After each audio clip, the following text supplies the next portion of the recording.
Bitcoins beidzot vakardien izdara to, ko lielākā daļa bija gaidījusi.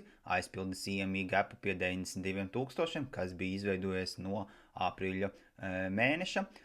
Tāpat, kā jau ierasti, kriptovalūtas tirgu tiek likvidēts kārtējais miljards ASV dolāru un pat vairāk. Šobrīd bitkoins mums robežās ap 91,000 un kopējā tirgus kapitalizācija kriptovalūtai sasniedz nedaudz virs 3 triljoniem ASV dolāru.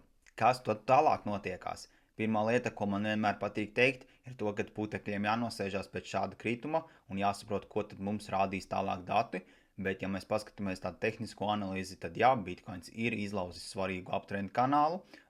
Jā, daudz internetā runā ir bijis dead cross. Jā, tāpat mēs redzam, ka ir zem 50 moving average pagājis bitkoins, un kas varbūt potenciāli norādīt to, ka mēs varētu ieiet bear marketā, taču, ja mēs paskatāmies ne no tehniskās analīzes, tad 30 top peak indikatori neviens no viņiem nenorāda to, ka mēs būtu sasnieguši pašu virsotni. Un, ja mēs arī paskatāmies kaut to pašu Fear and Greed indeksu, kas šobrīd rāda 12, tad neviens cikls nebeidzās parasti bez eiforijas.